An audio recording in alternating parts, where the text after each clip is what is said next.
Saints fans and who-dats from all over the world. It's time for the Bayou Blitz. With your host, Bob Rose.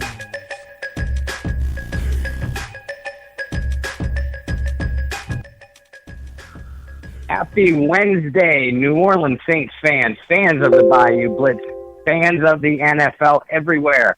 I hope everybody is enjoying their week so far, and happy first day of spring to you all.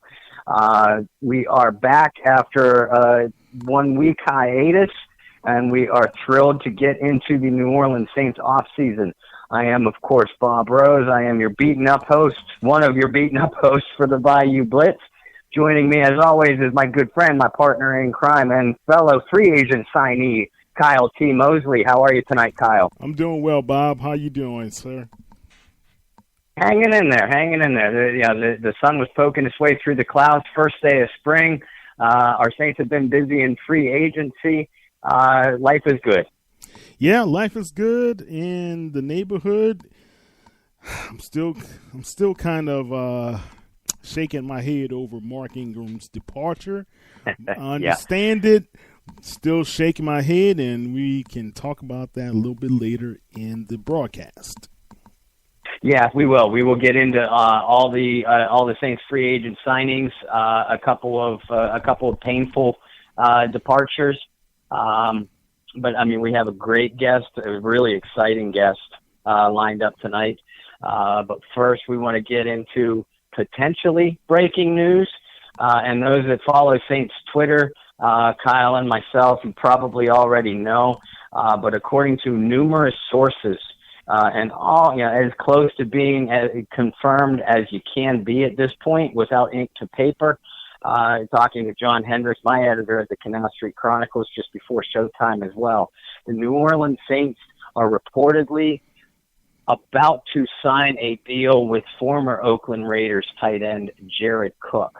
The deal, the two parties met Friday, through the day on Friday, and then Cook disappeared off the face of the earth through the weekend, which had a lot of us a little bit puzzled.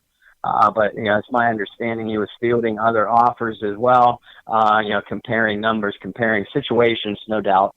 But reports that we were hearing just before showtime, Kyle, was that the New Orleans Saints and Jared Cook are in a pending deal situation. So how do you feel about that? Well, Jared did a good service for himself last season with the Raiders. He came in there and he really supplied a lot of offense for those guys. And really think about this, man. Jared's been around the league for a while, but last year was his breakout year. And he did it at the great time for him to be able to field all these offers. He was making some of the ESPN highlight films week after week, and helping David Carr, Carr, to be able to salvage some of his productivity with the departure of Amari and everything. So, everything went pretty good for Jared Cook. Can he come into New Orleans and be able to be a spark, be the guy to stretch the field a little bit at the tight end position to help Drew Brees? And also in response to that, it's also going to help guys like Kamara as well as Michael Thomas to be able to be effective in their positions as well. Yeah, there's no question. And, a Cook signing would certainly fill a huge need that all of us feel that if it isn't the Saints' number one, team weakness, it's certainly in the top 2 or 3. A Cook, like you said, Kyle, he's been around. I think he'll be 32 this spring. I think he's been in the league maybe 10 years. He's had a couple solid seasons, but as you pointed out, by far his most productive season was last year with the Raiders. He is a pass receiving tight end, one of the more athletic tight ends in the league, but he can really break plays down the seam. And you watch him in his route running, he's really smooth out of his breaks, and he has a separation gear. His size makes him a mismatch against most defensive backs, and his athleticism makes him a mismatch against most linebackers. So if he's still got some ball in him, and if last season was any indication, he certainly does.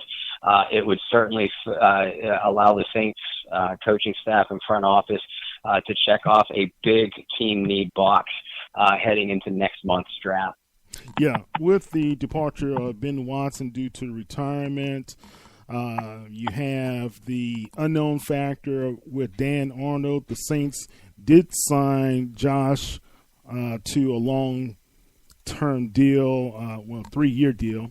And, it was always going to be, do we bring in somebody just off the street, or do we go after a young, talented tight end? And the Saints did show a lot of interest, especially with Dan Campbell kind of schooling Irv Smith Jr. on yesterday at Alabama's Pro Day. So what do the Saints do? If you bring in a talent like Jared Cook, you have somebody who can be, like you say, with his athletic ability to be able to catch the ball. And, last year he was doing the one-handed catches, the behind-the-back catches and everything else. So it will be pretty good to have a guy like Drew Brees, who's pretty accurate, to be able to have someone of his ability to help this team when it comes down to those goal line possessions, or with the third down possessions that we're going to need to have someone to be able to pick it up, or kind of give some freedom to Michael Thomas and Kamara, like I said before. But joining us, looks like we have Willie Whitehead in the queue. Willie, is that you? Yes, it is. Hey, welcome to the show. Thank you. Thank you for having me. Thank you. Yeah, New Orleans Saints fans, it is definitely our pleasure to welcome former Saints defensive end Willie Whitehead. Willie, this is Bob. I know you and I have been chatting off and on for the last few weeks. I'm finally glad we got to get you onto our little show. Thank you so much for taking the time. Oh, thank you for having me, Bob. Yeah. Thank you. I'm really excited. Look, man, always was a huge fan of yours. This is Kyle here, and man, I'm happy to be able to discuss some good football with you. All right. Definitely, yeah. I'm definitely excited about that. It's been a great year. This past year for football, and not what we would have liked to put up. Yeah, exactly. Now, and that brings me to my first question, Willie. I mean, obviously, just from hearing you talk, you still follow the team pretty closely.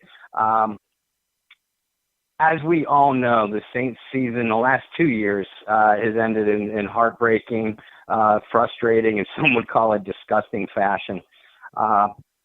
But one of the things that I always like to kind of pick former players' minds about is, what was your toughest loss in your professional or just your overall football career? I would say and that's some years ago, back in 2006, the NFC Championship game that kept us from getting to the Super Bowl.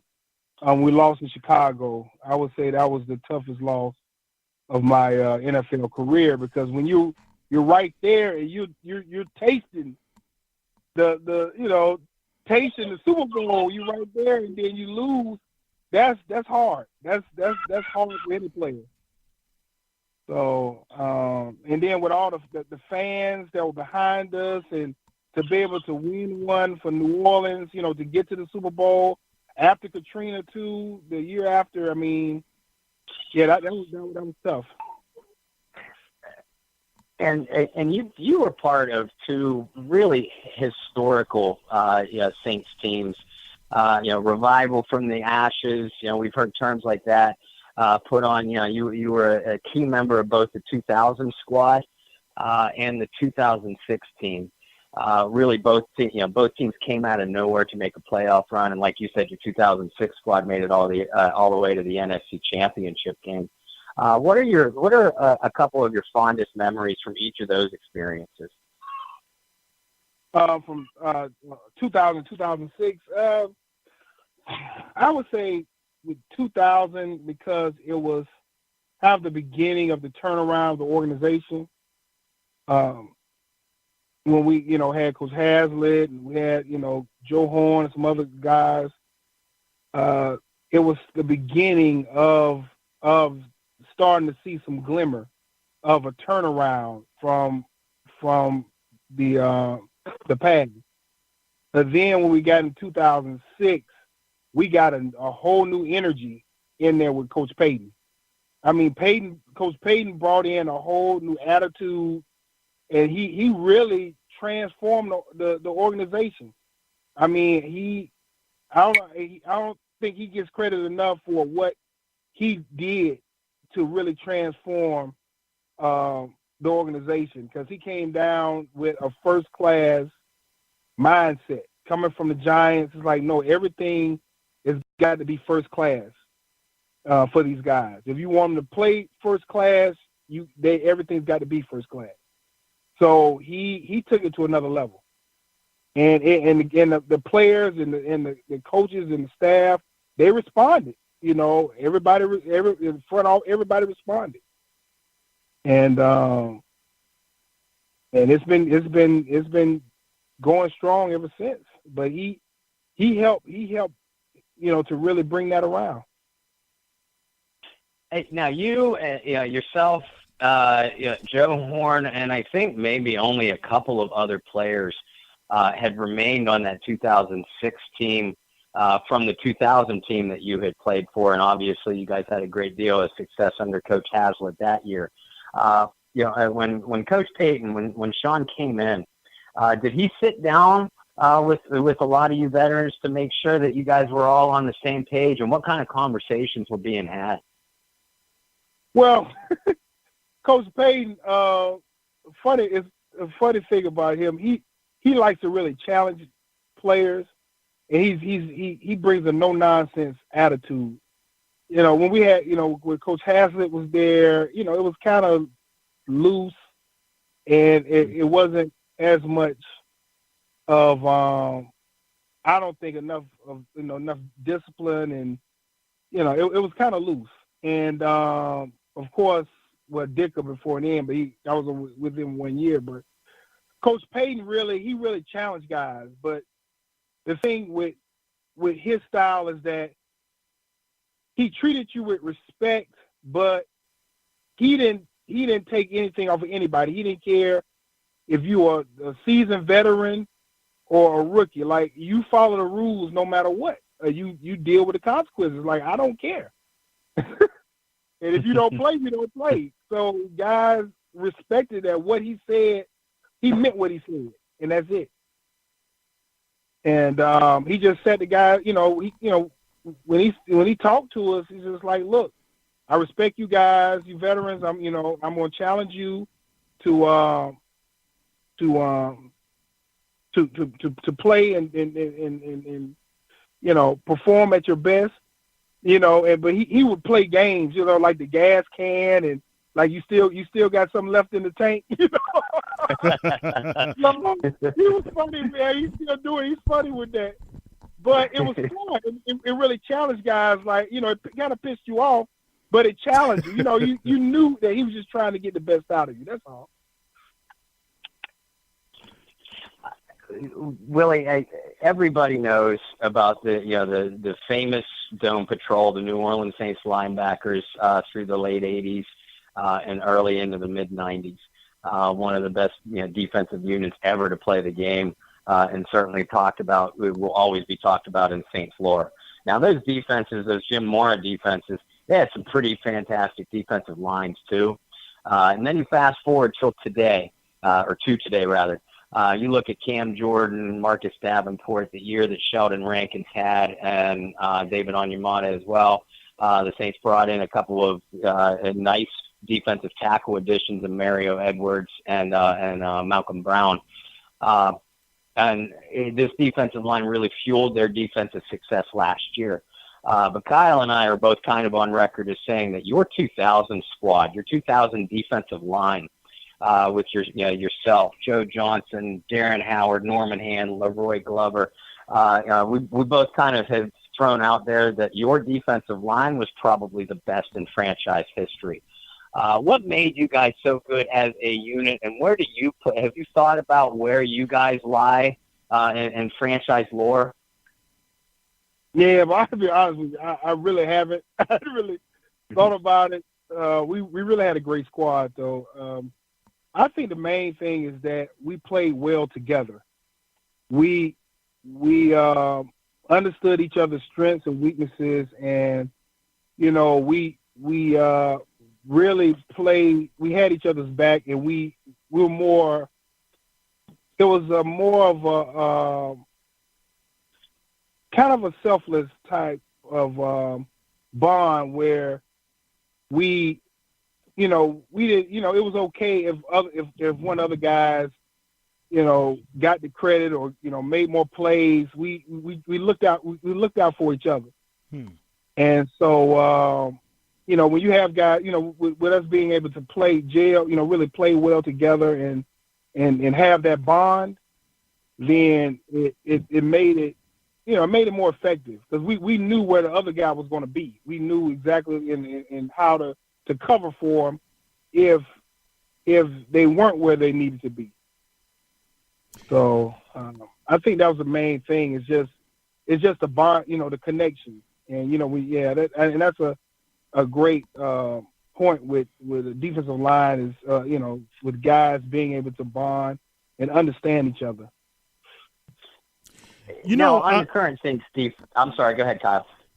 I was just thinking. I was thinking about some of the better tandems in the NFL. Glover, he had phenomenal numbers, right, with the Saints. I think one year didn't he have 17 and a half sacks, if I'm not mistaken. Yeah. And that bond you keep talking about has to be there. It's almost like you guys are in sync or have the synergy that goes on. How do you guys develop that from training camp all the way through the season? Well, I think main thing is that we spent a lot of time together. We hung out together a lot. We put in extra work after practice, film time. But we like I said, we spent a lot of time together. And we really got to understand each other, both professionally and personally. So it made it, it just made it a more of a special situation. Right. And so, and of course, we knew what each guy brought to the table, and so we were able to complement what each guy brought to the table. As far as their talent set with Joe and Leroy and Norman, and Darren, like I said, it just made a difference. And so we were able to really look out for each other. But I think just spending that time together was the biggest difference. We hung tight. And so, and we were like, we like family, like brothers, and it made a difference. Right. Now, do you guys still stay in contact with one another? Yes. To stay in contact, with Joe and Leroy, and Darren. So we stay in contact. Yeah, we definitely stay in contact. So, like I said, the bond that we had playing together was something else. And rest in peace, Norman Hand, that. Yeah. But like I said, we really had a close bond. Now, Willie, if we could put a break on you put the brakes on the football talk for just 1 second. I'd love to learn a little bit more about. I know you do a lot of work, with youth programs. Tell us and our listeners about your foundation, if you don't mind. Oh, yes. Well, my foundation, I started it back in 2003 in New Orleans, working with the kids down there. And and then I expanded it to kids in Georgia and Alabama. But it's really about just reigniting kids' dreams. In disadvantaged communities. We would bus kids from New Orleans and bring them to Georgia, and get them to have a different experience. Taught them essential life skills, and sometimes even walking in the crack houses to get permission slip signed. Wow. But to really see those kids' eyes light up when they see what's possible for them, and how now their lives have changed because of the experience they had of the retreats and the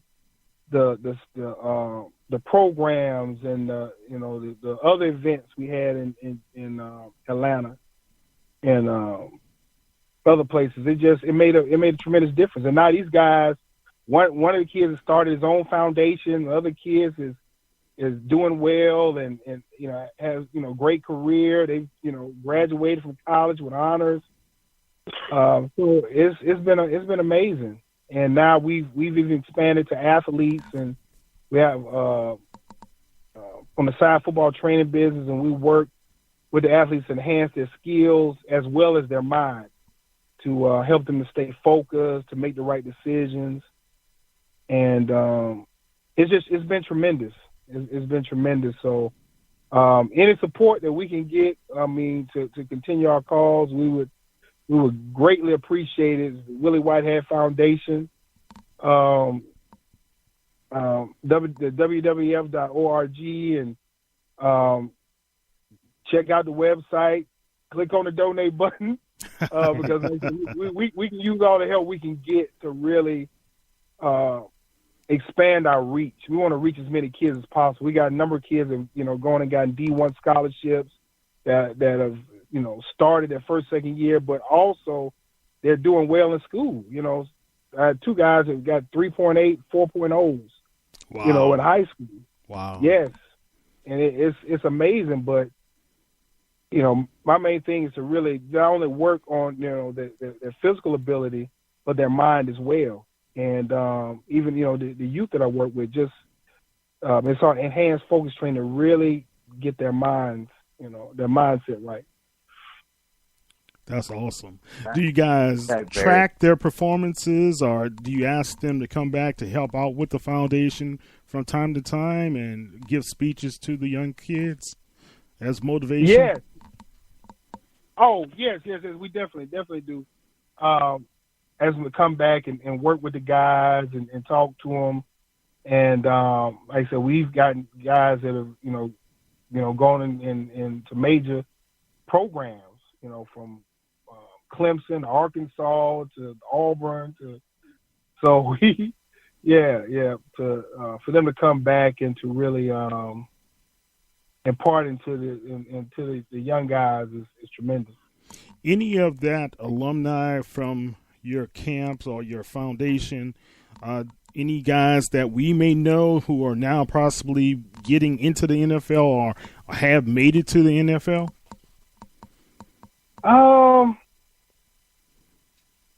Let's see. I don't. So far, because we have some guys that have that the athletes we've worked with. It hasn't been that long ago. Okay. Remember, like 2013, 14, that we've really delved into working with the athletes because it's just really our main focus was disadvantaged youth and in those communities. But now with expanding to the athletes and really making a difference with them, we have them that guys that have excelling at at the D1 colleges. So we're waiting to hear from these guys that should be getting into some NFL combines within the next year or so. So it's gonna be good. But, yeah. Well, good. Hey, one last question, Willie. I lived in Atlanta for several years. What part of Atlanta can people find you guys working in the communities? The west side of Atlanta. West side, yeah. We do a lot of work on the west side. We hold camps every year. The west side in downtown Atlanta. We work with the Andrew Young YMCA. A lot of work with them, and that's really our main focus area. And so we're doing a camp. Matter of fact, this year, this summer, Chick-fil-A is a title sponsor every year, and Hyundai is talking to us about being a sponsor too this summer. Wow, awesome. Yeah. So I mean it's gonna be great. Like I said, wwf.org. It's gonna be good. It's gonna be good. And one more thing too, I'd like to add that as right now is being a transformation speaker, and therapist, coach, and I do sports hypnotherapy too. I have a book coming out called Fix Your Focus, and it's coming out this summer, and it's going to be amazing for not just athletes, but for business people in any walk of life or career. But it's all about how to change your perception of your situation, of your dreams. Because a lot of times we allow things that happen to us to change. We get focused on the negative, and we get stuck in it. And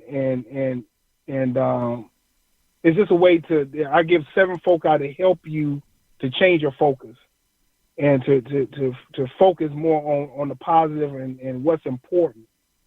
And it's going to be amazing with exercises, the whole process that I've developed from my experience and from other examples to help people to really focus on their dreams, focus on their breakthrough, and to stay disciplined with it and not allow circumstances to take them under. So that's awesome. Definitely. And when that book becomes available, let Kyle and I know for sure, and we'd love for you to promote it through our Facebook pages as well.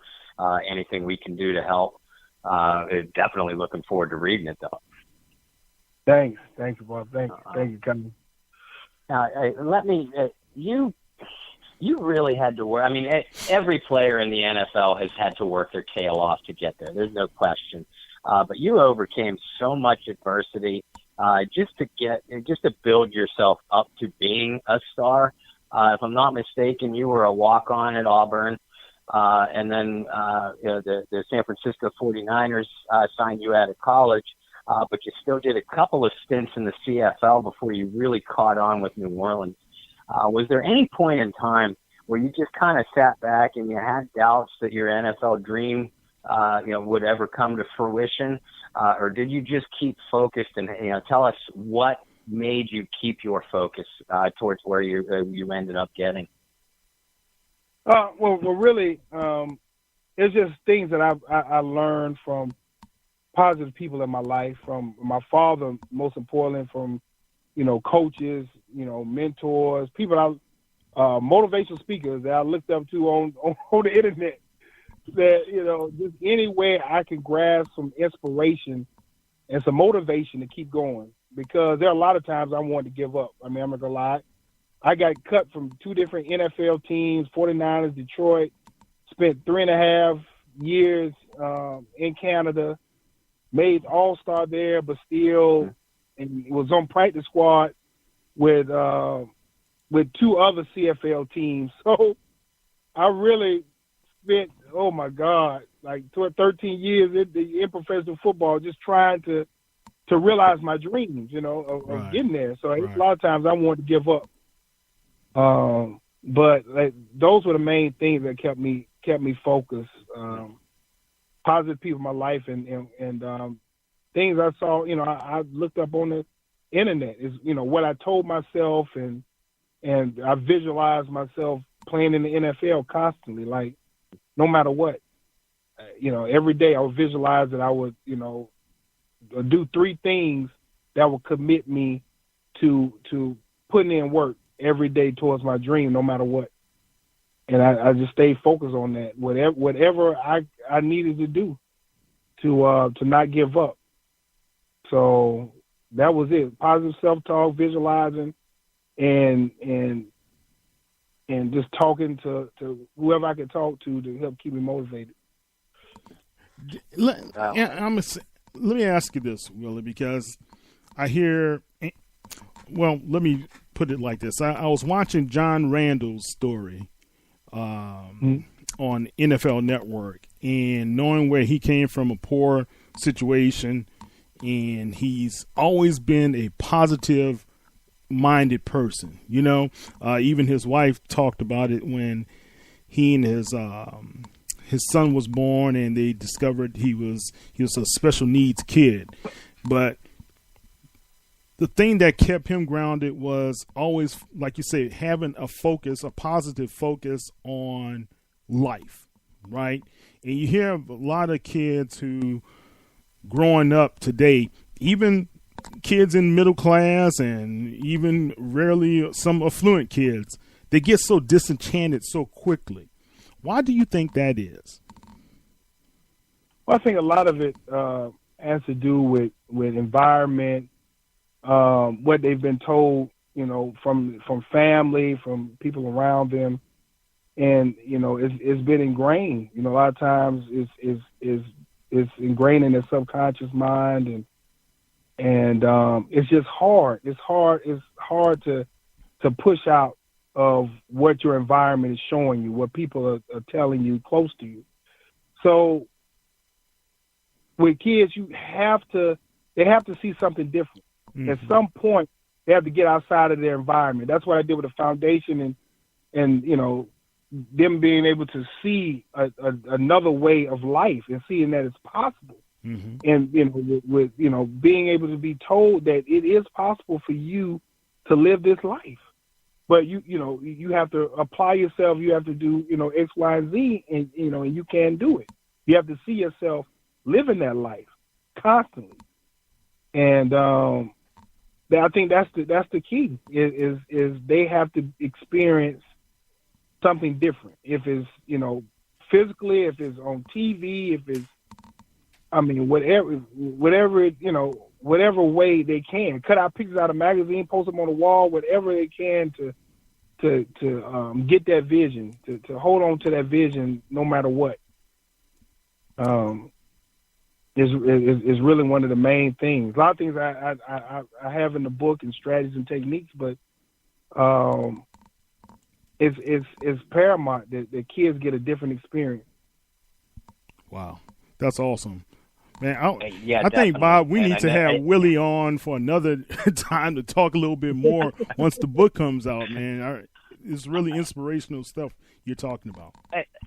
Yeah, for sure. And you know, we thank you for not only the 7 wonderful years of football that you gave us in New Orleans, but what you've done for the Louisiana communities and the Georgia communities since.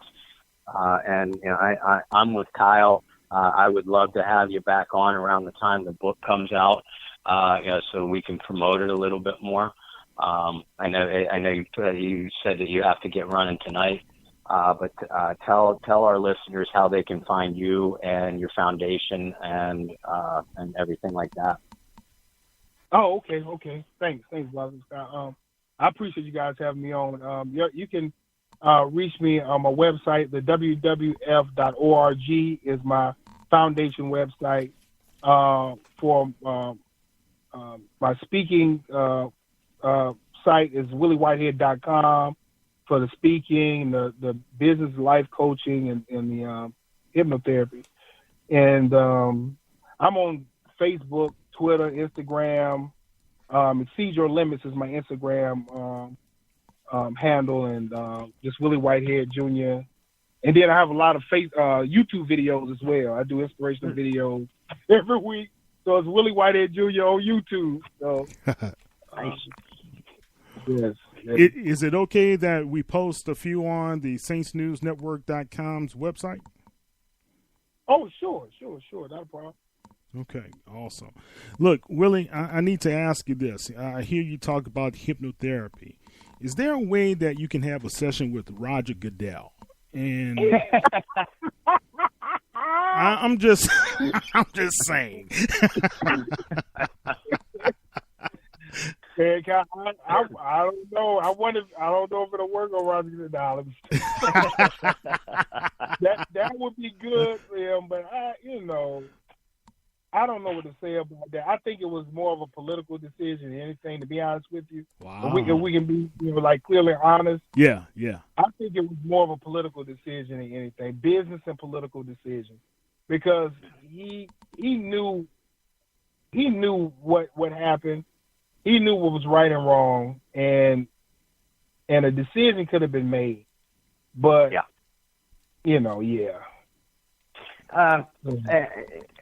And I've gotten to know you a little bit, and I know just the way you're talking tonight, it has me motivated beyond belief. But tell me, as a player, what you do. Not if you recover from this, but what you do to recover quickly and get back to business, because that's what these Saints players obviously need to do. Tell us what how they have to do it. Well, really, main thing is just they have to just set a new vision and really start to just tell themselves a new narrative that and then look at this past season and take the good, take the bad, and learn from it, get a different perspective on it instead of looking at, and harping on the bad things that happen. Look at those and see, okay, what do I need to learn from that, and how is this really going to help to push me to be even better for this coming year? And that's really it. And guys, because majority of the game is the mindset. That's 80% of the game is the mind. So, and a lot of guys take it for granted, but if you can really program your mind consistently for greatness, you can. You can go as far as you want to go, but you have to get a new narrative and work on, build on the previous year. Look at all the great things that you've done and stay on the positive. Learn from the negative, let it go, but build on the positive, and go from there. That's it. Awesome. Mr. Willie Whitehead, ladies and gentlemen. Willie, I want to thank you again for taking some time out of your schedule. I hope to do this again really soon. But I thank you for every moment you gave us in a Saints uniform and every moment you've given us since. All right, thank you guys, and thank you for the platform that you guys provide, and this radio show is awesome, and I'd just like to thank the fans for being there and for continuously being there for the Saints. So, Good. Hey, Willie, I know Mr. Benson, it was his 1 year anniversary since his death, right? Now, I have to ask this question.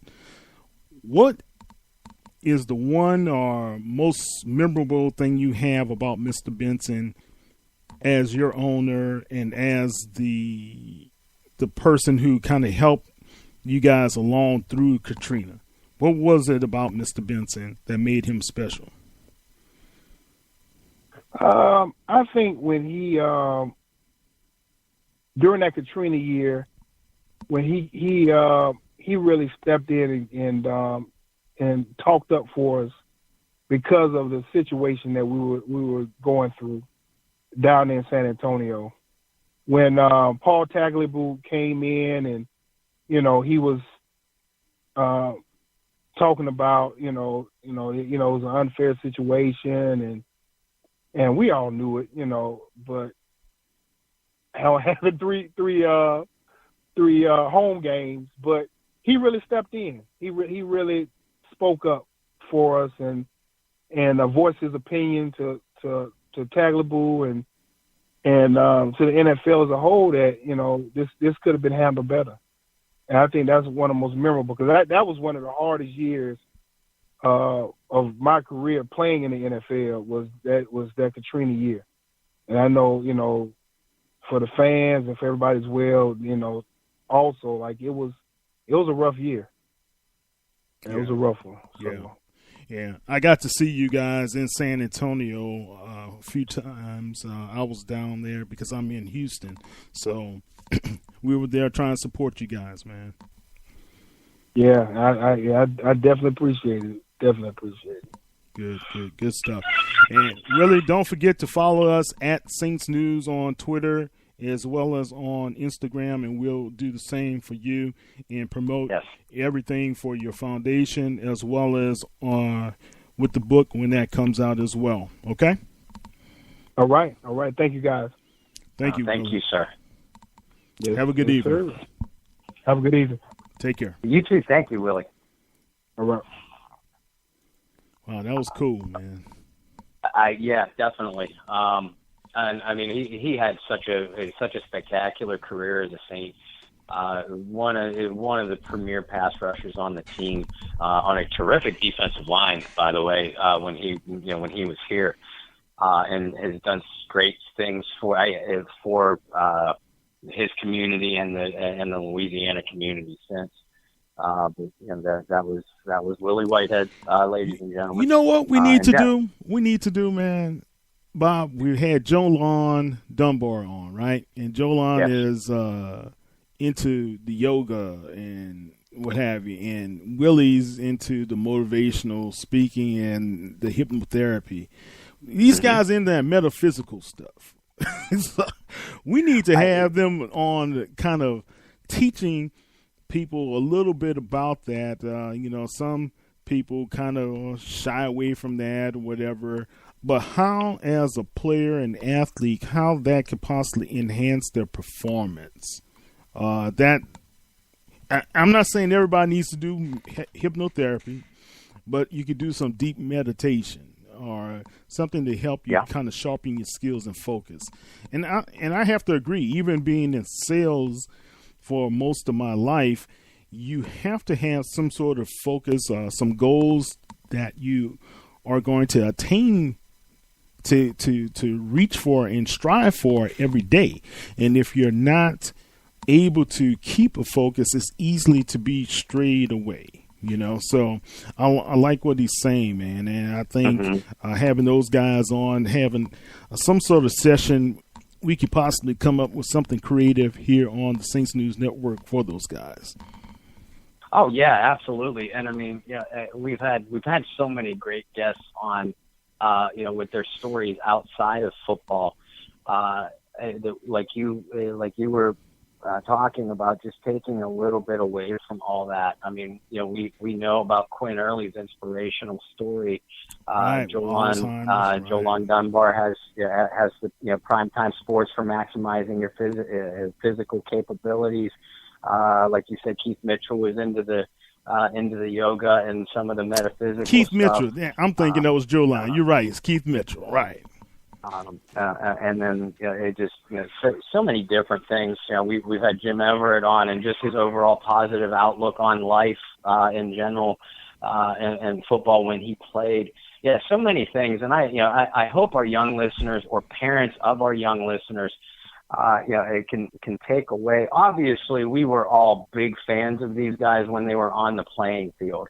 It's one of the things that attracted us to them in the first place, as fan to player relationship. But so many of these guys, what they've done outside of football or after their careers are over, that's something to really pay attention to. In addition to, and like I started to say, if you're a young player or a parent of a young player, what kind of things that it took for these guys just to get to that level. It's more than just being an elite athlete. That certainly doesn't hurt. But the elite way that you have to lead your life, set goals, and set benchmarks, have certain morals and values when you get there. All that stuff is important. It doesn't just stop at how fast you run or how hard you hit or how well you catch. It's for the way you lead your life off of the field as well.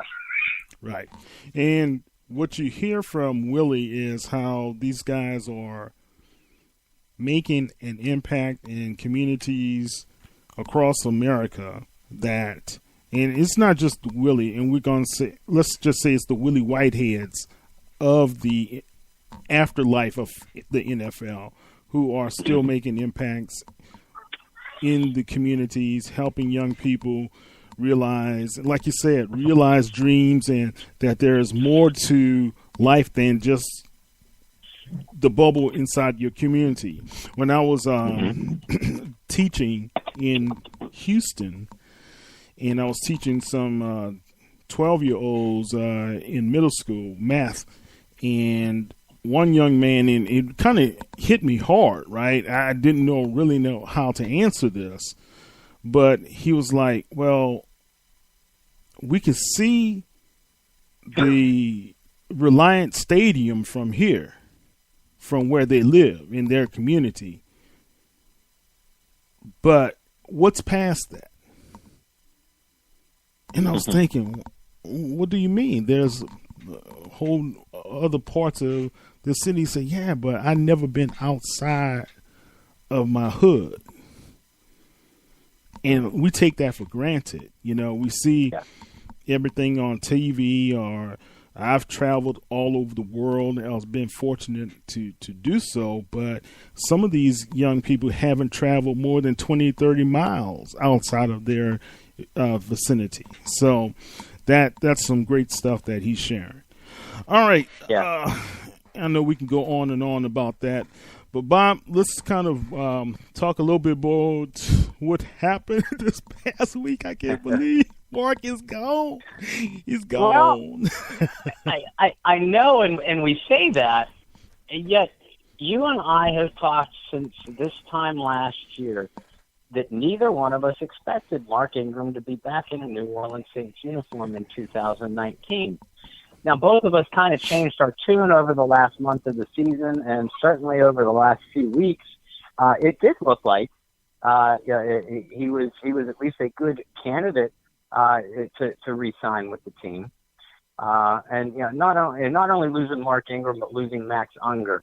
And I lump the two together because we just had Willie Whitehead on, and we were just talking about how we've had so many great guests on here that were pillars not only of their community but certainly of New Orleans Saints football. Max Unger and Mark Ingram has certainly been that throughout their careers, and both will be missed greatly. Certainly on the field, but in the locker room as well. And the delicate matter of team chemistry is something that it needs to be. It's certainly worth watching, not only with the New Orleans Saints, but obviously every team throughout the NFL.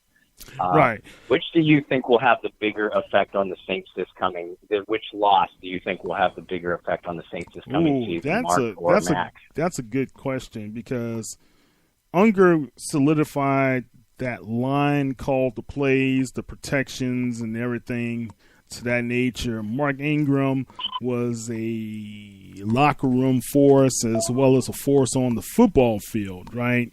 Sometimes it's the intangibles about the person, the leadership that they have behind the scenes is what is going to be missing. That synergy that Unger had with Drew Brees, being able to protect him for so long.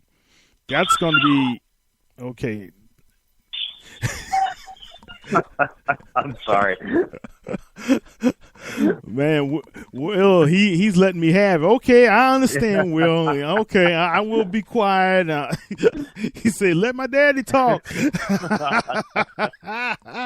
Okay, but that synergy those guys have is going to be missed right there. Now, the other synergy between Kamara and Ingram is going to be sorely missed.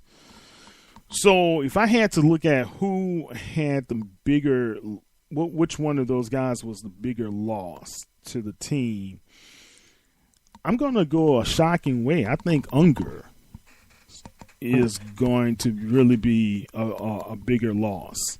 Now, we did see a drop off in his performance, and he admitted that, and it was due to injury. He wasn't 100% last year. You saw a couple of times where he was getting bull rushed, right? And he got twisted around a few times as well in some key games of the Saints, especially that Cowboys game. I think they were terrorizing him, right? Could this serve to the benefit of the Saints to have a guy like Easton to come in and help with the line? He's a bigger presence, but then Drew Brees is going to have to adjust his game to a taller guy in the center, right? Or could Cameron Tom come in and be the center and Easton the guard, right? And, you know, through training camp, they're going to be changing those guys in and out. And we said this, and I think there's still some negotiating going on with the guy from the Dolphins, Quinn. That's still a potential trade on the table. So remember, I said, you asked me a couple of months ago who could possibly be leaving. I mentioned Pete at that time. Yeah, that's still a possibility. That might be a part of that trade right there. You know, Quinn for Pete plus a draft pick the Saints can get out of it as well. You know, so guys, I mean, and look at Easton, and he can play center or guard. He's, you know, and he could be real serviceable for the Saints if he's next to Armstead, right? So, and Clapp is still developing too, right? Yep. All right, so I know I'm talking on and on, Bob, but these are some of the thoughts that have gone through my mind. Murray is a good player, and I just got to say that. I liked Latavius. I don't know how healthy he's going to be full time, you know, because sometimes he has a tendency to play violently, but the good thing about him, he's a little bit more shiftier than Ingram, right? And the thing people are going to really be surprised at, he had a better blocking percentage than Ingram did, you know, and that could be due to Ingram's height as well, but this guy is 6'3" and running the rock. So if he goes against one of these linebackers, that's pretty good in our advantage to have a guy like that back there helping to protect Breeze on some of those passing plays. So still going to miss Mark, man. I think Mark played himself, to be honest, Bob. His agent or somebody played themselves because he still could be in the black and gold. Yeah, and, you know, from a lot of the things that we have been hearing about contract negotiations, not to be fair, you know, neither Kyle or I are pretending like we were in those rooms. But, you know, from different things that we have heard, it sounded like, you know, the Saints came to Mark Ingram and his agent with one offer. And, you know, the agent probably counter offered, and the Saints sort of pulled away from the table, and went to their plan B, which was Latavius Murray, and thereby leaving Mark available to hit the open market. Now we do wish Mark Ingram good luck in Baltimore.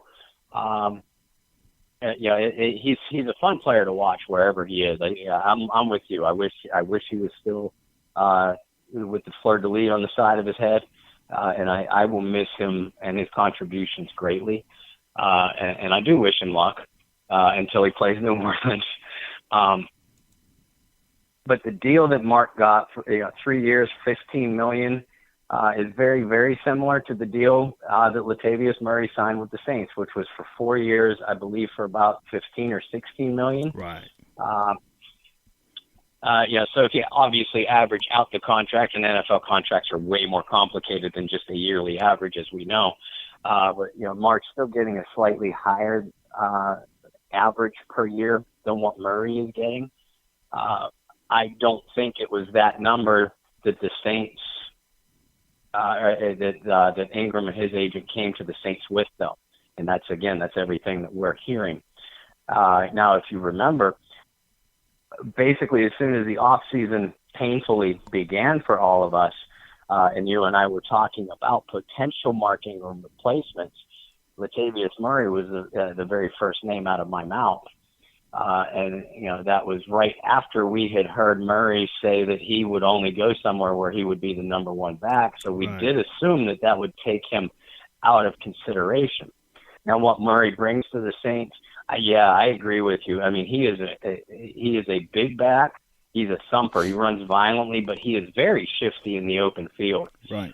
Probably more so than what Mark was. Mark had these subtle moves to make defenders miss, and it was pretty to watch. But Murray can make defenders miss on a dime, and he can make plays in the open field. I didn't realize he was as good a pass blocker as what he was before you brought it up. Where I think Ingram and Murray, the similarities stop, is going to be in the passing game. Mark made himself into an underrated but effective receiver, especially on checkdowns and screens. Murray is not much of a pass receiver at all. Now, I realize what a lot of Saints fans are thinking. Well, that's what Alvin Kamara is for, and you're right. Kamara is undoubtedly the receiving weapon, the top receiving weapon out of the Saints backfield, and probably the top pass catching back in the NFL. But what Murray's limitations in the pass receiving game does is limit the Saints' offensive versatility just a little bit.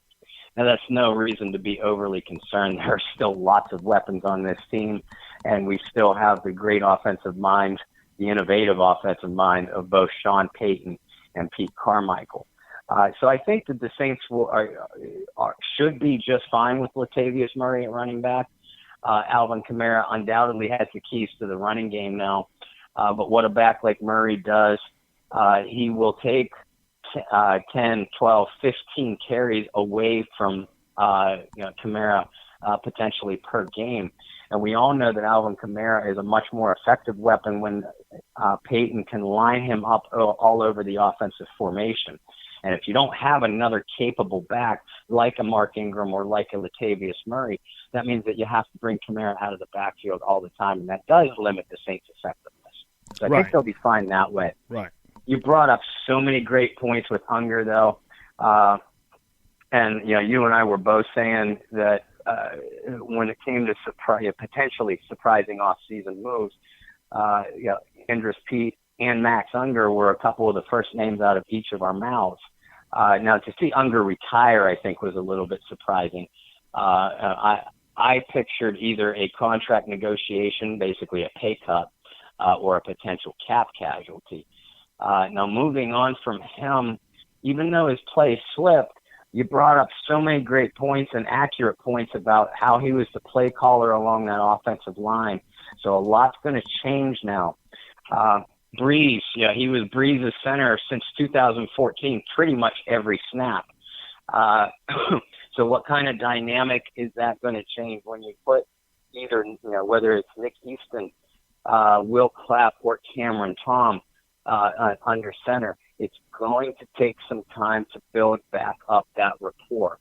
From a skill to skill, you don't lose a whole lot. I really like Cameron Tom. So do the Saints. Nick Easton is a solid offensive lineman. He's what I refer to as a phone booth player. Right. He'll beat you up in a small area, which is really all you need out of your center. So it'll be interesting to see what happens, and it does give them some interior depth and versatility. Where if they do, and that's a nice hot take you had sticking to your Andrus Peat gun, and I could see it happen. I could. Now that's a big roll of the dice if the franchise moves on from two of their starting 5 offensive linemen to what was arguably the best line in the league last year. But we all know the NFL is a business, and you have to move on and do what you feel is best for your franchise. Right. Look, I don't want people to get the perception that I think Andrus Peat is not valuable to the New Orleans Saints organization. Mm-hmm. But let's be fair to what's coming up.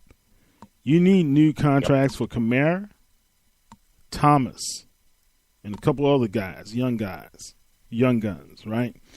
And I can't see, we're already in contract cap hell this season, this offseason, right? And it still is amazing me if they can be able to pull off the signing of Jared Cook. I'll be honest with you, right? Yeah.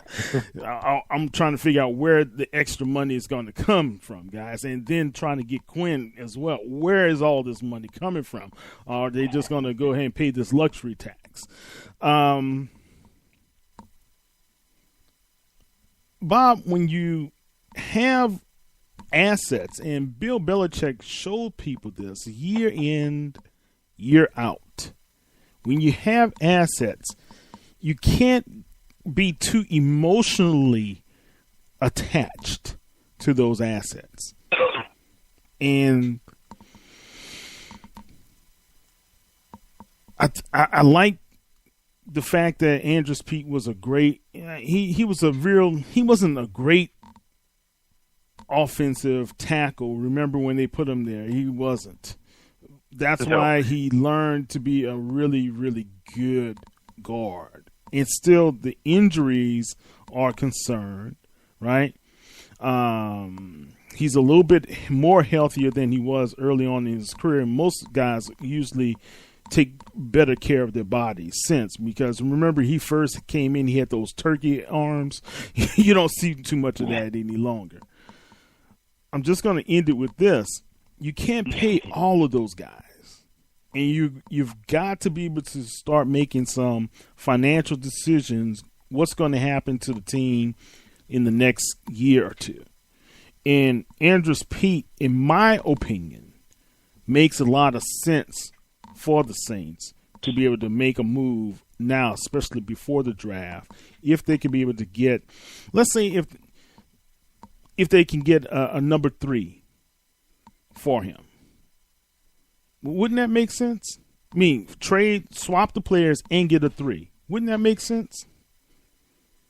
Especially if you could get a 3 this year,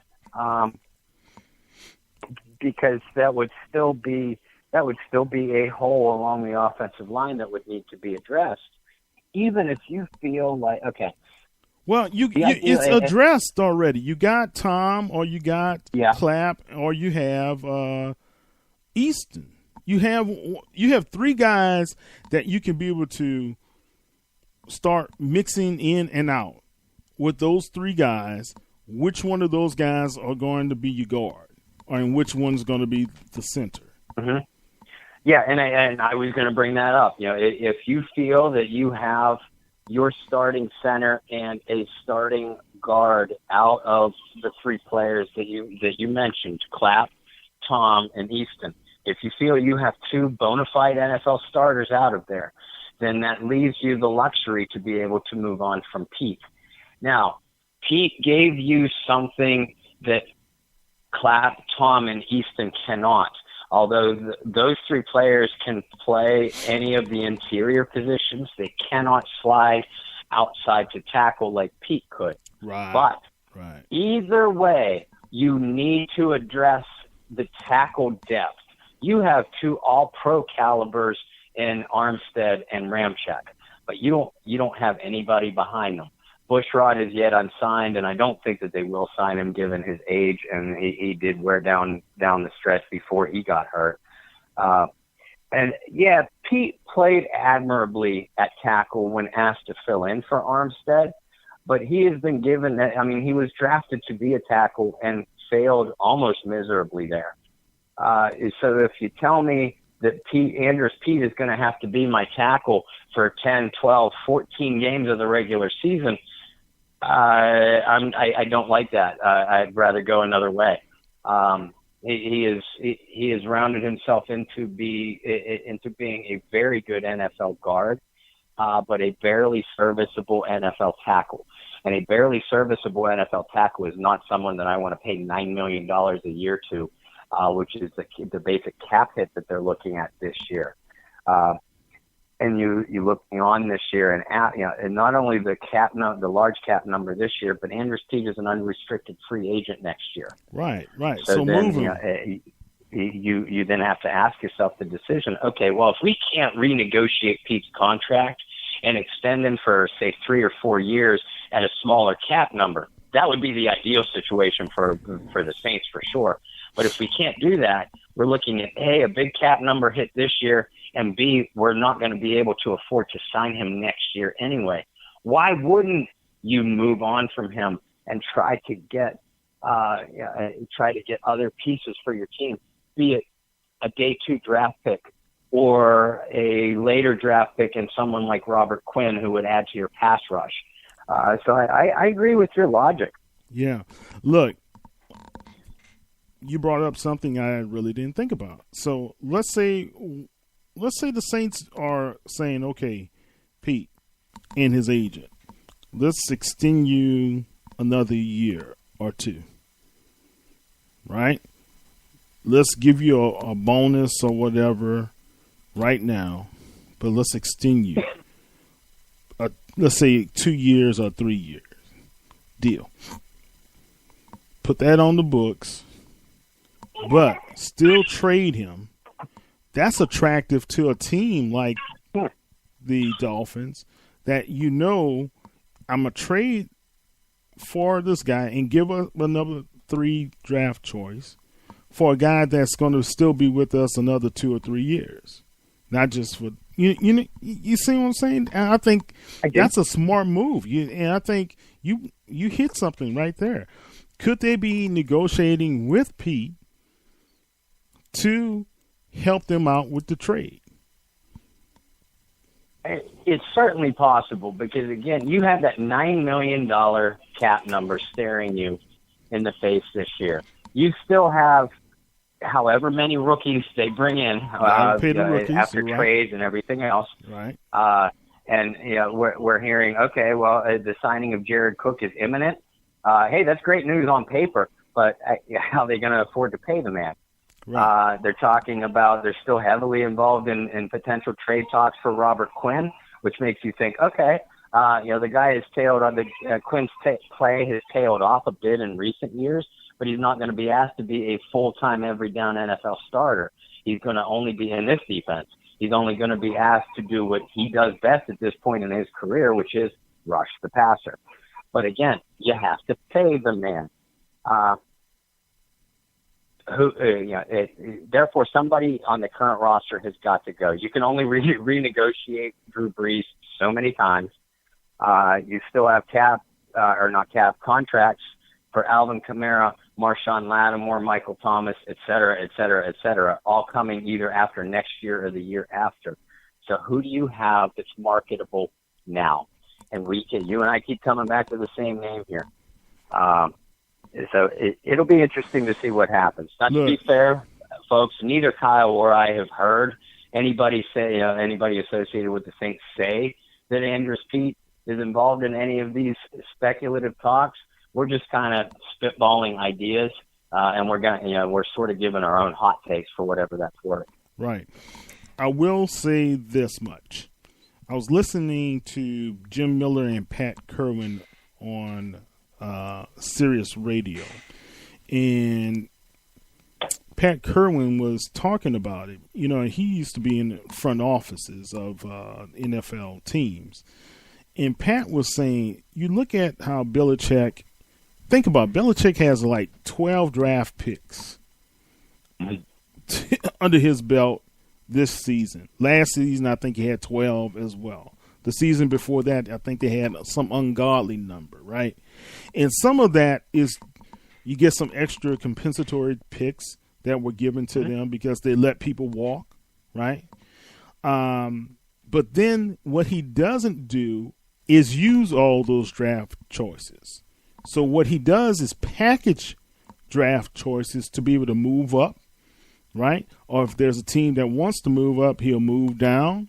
or make a trade with those draft choices or whatever. He plays the board with the way a poker player should play the board, without emotion. Okay? And it's all about, what can I be able to, should I retreat when I need to retreat? Should I advance when I need to advance? And I think, and I'm not giving him more credit than credit is due. I'm just saying, as Saints fans, a lot of times our emotions are very much tied up in decision-making process, right? Mark Ingram, if I was the Saints, I would have signed him and traded him. If you still didn't want him to be on board, or franchise him and trade him. Think about it. They could have easily franchised Mark Ingram, in a team like Baltimore still want to say, well, we want to give him a long-term deal. Bam, he's off your books. You traded him, but you had a valuable asset that you could have gotten something for him. And I think that's what's missing a lot of times in these deals. And I know there are a lot of other nuances about the cap hit and the league rules and about the tenure of the player and everything to that nature. But we've got to stop being so emotional, Saints fans, when it comes to losing a player here and there, or just looking at it for what it is, a business decision. You're right. And you really have to come down to the same thing. You and I grew up in an era where you didn't see a whole lot of player movement, especially if you were one of the better players at your position.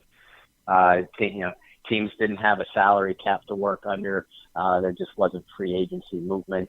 You were either cut because you weren't very good, or traded because another team wanted you worse than, or more than the team that you were playing on did.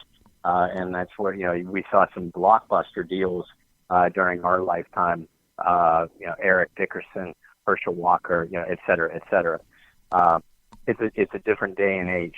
And if you're a fan, you almost have to, the days of a John Elway, in my day, or a Drew Brees now, of playing all or the majority of your career in one uniform.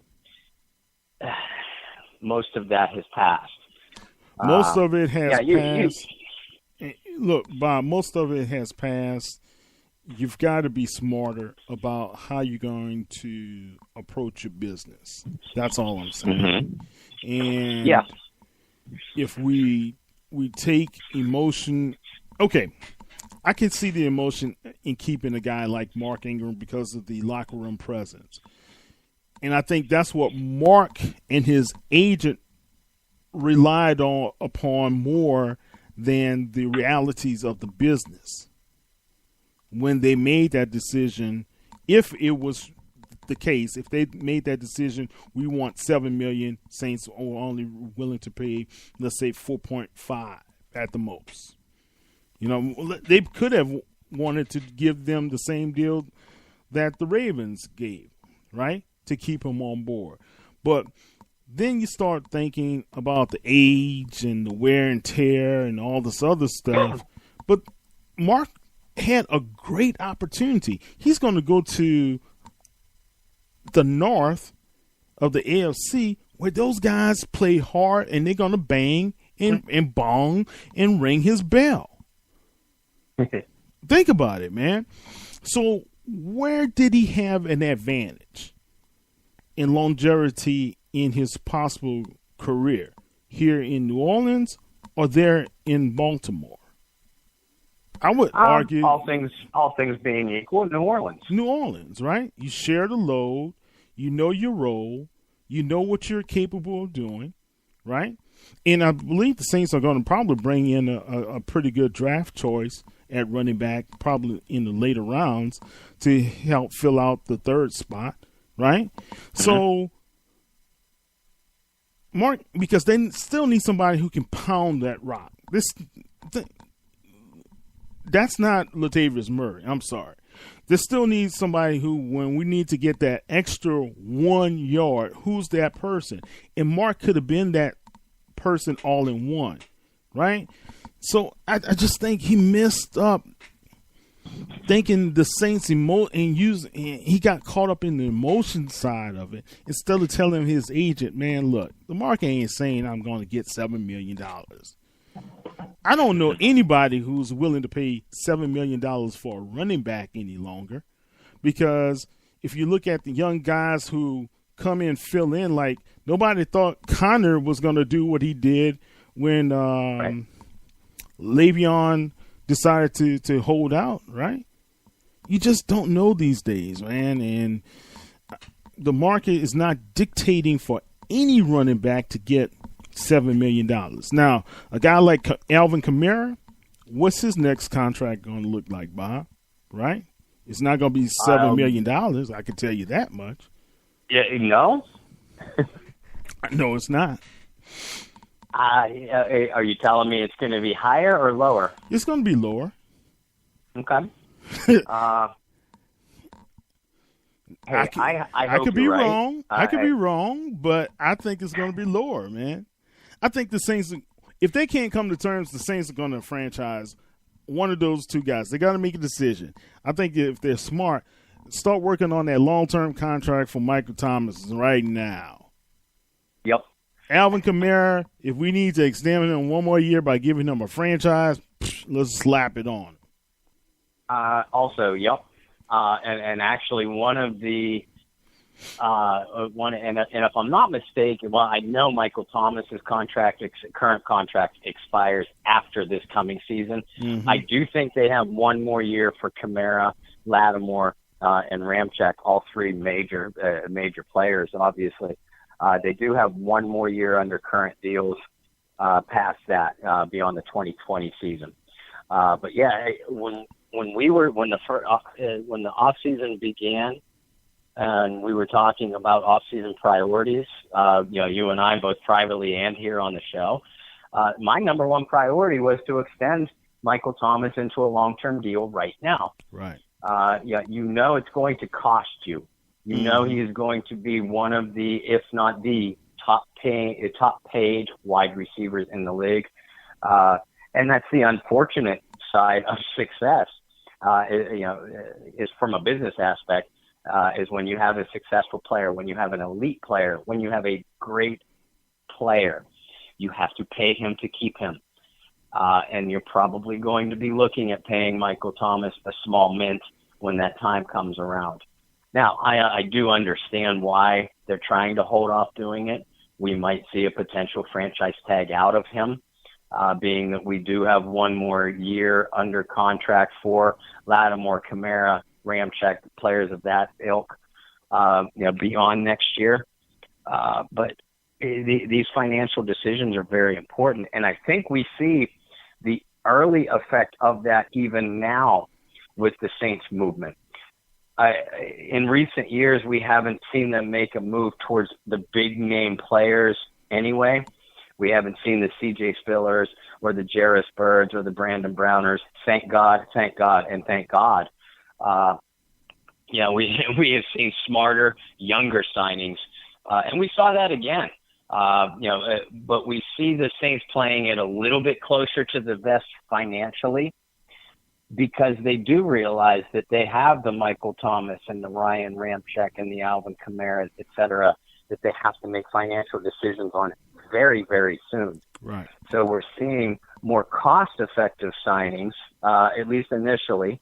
And let's jump to the defensive side. Speaking of additions, we've talked about offense most of the evening, but they brought in two defensive linemen, this past week, and Malcolm Brown, a big-bodied run defender, and Mario Edwards Jr., a little bit more versatility, better pass rusher, at least from the edge, with the ability to play interior as well.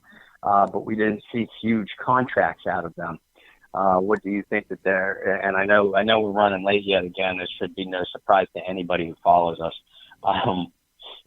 Do you think that those were just roster fillers, or are you excited about these signings? Malcolm Brown, I like.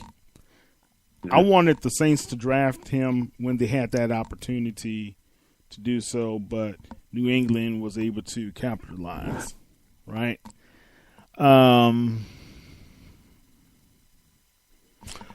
Edwards, I think it's a good serviceable pick because we need to have somebody a part of that rotation, right?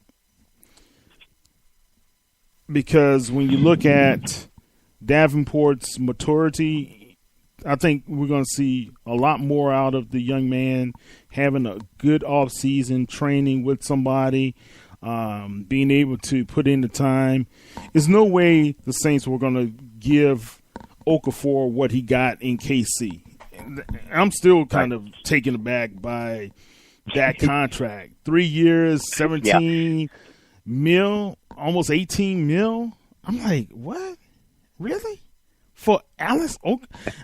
Don't get me wrong. I like Alex Okafor, but I didn't see that coming. Mario Edwards is 25. Okafor is 28. Okafor had major Achilles injury. Mario Edwards, no. He has ability to keep on maturing. So, and they only gave him, what, $5 million for 2 years? Yeah, I like that. So, I think, all in all, look, Saints have made some very smart moves. At first, I was very, I didn't really understand a couple of the moves, but to sign Bridgewater, to get Edwards, to get Brown, to get Murray, to get Easton, I think those are really good moves. All in all, they're not what you would call splash moves, right? But you know what they're setting up for the future. Especially with Teddy Bridgewater. That 1-year deal, that's for him to learn one more year under Drew Brees, and it's either Super Bowl or bust for Drew, and if Drew has one more year after that, they're just going to sign him for another year and probably a longer-term contract, knowing Drew is going to – one or two things. Drew, by the end of next season, is going to announce his retirement for the next year or not, right? And Bridgewater is either going to say, okay, I'm ready to inherit the throne, or he's going to go bye-bye again. And I think that's a great way to look at it.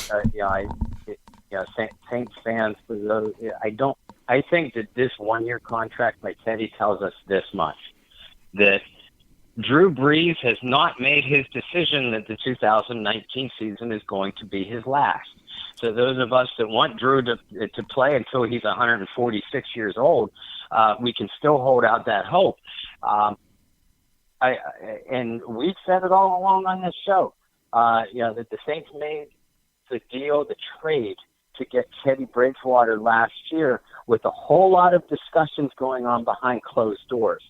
That all these parties, Mickey Loomis, Sean Payton, Drew Brees, Teddy Bridgewater, and their agents, they all knew this situation. That Drew is literally taking it on a year-by-year basis, how he feels his performance is, and, of course, what his family thinks at home. And all that is very important. If Drew had said behind, I can't see this being made public, but if he said to the Saints inner staff, Peyton, Carmichael, Loomis, if he said, you know what, guys, Super Bowl or not, this is going to be my last run, we would have probably seen a 2 to 3 year contract out of into Teddy Bridgewater. Now, because Teddy, you figure he's going to be 28 during the season. He wants to start at some point. He would like to start in New Orleans, but if Drew keeps playing at a high level and keeps wanting to play, why would he want to go anywhere? So that gives Teddy the opportunity to now look elsewhere. If Drew says, you know what, guys, at this time next year, you know what, guys, I'm still feeling pretty good. We still got a great team around me. I'm going to make another run at it.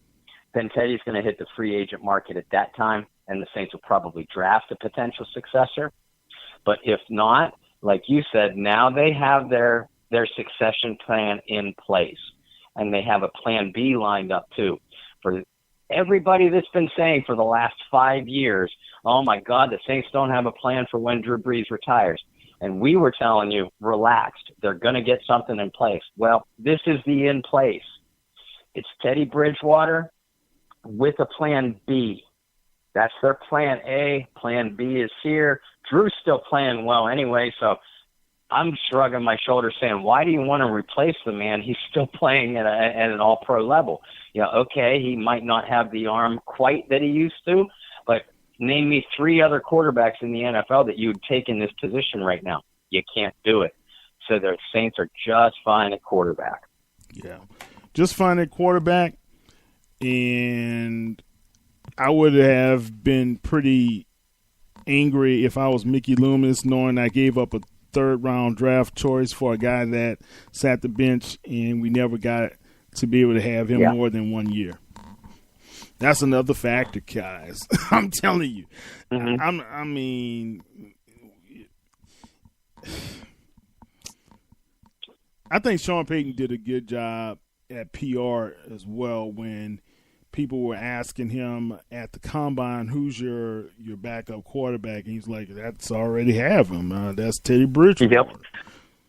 Yep. That went – I'm telling you that – look, Willie Whitehead said it earlier. It's a psychological thing. This game is psychological. That went into the psyche of Teddy Bridgewater when he heard those comments. And pretty sure you better believe it. He heard those comments. He heard those comments, guys. All right, Bob, we got to wrap up the show. But other than that, I think the Saints have been doing pretty good in free agency. In my opinion, I think if they're able to cap it off with, let's say that they're out of the Quinn sweepstakes, right? If they're able to get Jared Cook, I'm fine with that. If they're able to not get Cook and get Quinn, I'm fine with that. If they're not able to get either one of them, I'm fine with it. Yes. That's how I look at this right now, man, because I was pretty surprised they were able to do what they did, and how they were able to really, Unger did notify them in enough time, but they really did a good job in taking the care of what could be his replacement on that offensive line. Yeah, they did. And, both you and I are in agreement that we like what they added on the defensive line. Yeah. Latavius Murray might not be Mark Ingram, and you will be missed, Mark. But he's going to be a solid back in a Saints uniform. I feel very strongly about that. You're going to see more speed, too, Saints fans, and you're going to see some more speed out of the backfield, too. Trust me. Yeah, you Even will. on those screen plays, too. Trust me. You will see that. And I don't think either one of us expected them to highly prioritize a wide receiver in free agency. I would like to see them bring in a tight end in free agency and draft one. Now we shall see what happens with the Jared Cook situation. Robert Quinn, folks, he's a luxury, a good one at that. He adds depth and very good pass rushing ability, but I wouldn't call it a need at this point. It's just a luxury. And the Saints still have, I don't care whether they don't have a first-round draft choice. I would like to have one, but they still have a total of, I think, 6 or 7 picks in next month's draft, and we know that there's going to be movement there. There's a lot to be excited about this offseason still. I like what they've done. If I had to put a grade on it, I wouldn't give them an A. I would probably give them a B- to a B, depending on what happens with Cook. Because the tight end position is still by far the biggest hole on this team. But they're going to address it before everything is said and done. And throughout the rest of the roster, they still have one of, if not the best roster from top to bottom in the NFL. That hasn't changed. Yeah, I give them a B as well, man. And what really put them over the edge was those last three signings, and I really think that really is going to really help the team in the long run. So, all right, Bob, tell everybody how they can be able to follow you on the internet. Well, first of all, we want to thank Willie Whitehead again for taking a little bit of time and coming on. Willie, we loved you in a Saints uniform, and we loved what you had to say tonight. Can't wait to get you back on. And make sure you folks look up the Willie Whitehead Foundation. Click that donate button. He is pretty active through social media. But thank you again, Willie. As far as my work, my writings can, of course, be found through the Canal Street Chronicles, which is on Facebook or Twitter at Saint CST. And thank you again to Mr. John Hendricks for kind of helping us out and giving us a boost towards that Jared Cook news this evening. I can be followed personally on Facebook at Bob Rose or Twitter at BobbyR2613. And before we logged on tonight, folks, for the show, I was 2 followers away from 2,000. So, yeah, please help your boy out. Give me that tiny little ego boost. And speaking of ego boost, our Facebook page, the Bayou Blitz Facebook page, a lot more people are being a lot more active lately, I'm noticing. So thank you. I'm loving that. But if you have not joined our Bayou Blitz Facebook page, or if you know someone that likes our work and would like what we do there, kind of steer them in the right direction. But the Bayou Blitz Facebook page, trust me, you'll have a lot of fun with it. And if you're already a member, be more active. We want to hear your thoughts. We want to hear your input on the New Orleans Saints, and especially on the show. Definitely. All right, man. And you can follow your writings how? My writings are through Canal Street Chronicles, on Facebook at Canal Street Chronicles, or Twitter at Saint CST. I've obviously followed covered free agency as well as I could as we kind of wrap up the opening wave of that. Next, obviously, is draft coverage, which you will hear all of our expert opinions day after day after day. But make sure you give us a follow over there, too, as well. All right. Awesome. And don't forget, you can follow at Saints News on Twitter, Instagram, and also on Facebook. You can follow us on the web at www.saintsnews.net and www.saintsnewsnetwork.com, where Barry Hurstis has his featured columns. All right, this is Kyle T. Mosley of Saints News Network with Mr. Bob Rose of the Bayou Blitz and Canal Street Chronicles. Bob, have a good week, you and your family. And you too as well, my friend. All right. And Saints fans, you guys be safe out there in New Orleans as well as in the lower parish areas and across the world. This is Kyle T. Check us out. And don't forget, if you want to be a part of one of our Bayou Blitz podcasts and co-host with Bob as well as myself, you can go out and click on our link on Twitter as well as in Facebook and send us your analysis of Saints in free agency thus far. And Bob will pick the best one out there, and you'll be a part of the broadcast. Hopefully you can do that next week. So this is Kyle T. Mosley. You guys have a good, safe one. Bob, we'll talk later. Take care. Bye. You too. Bye.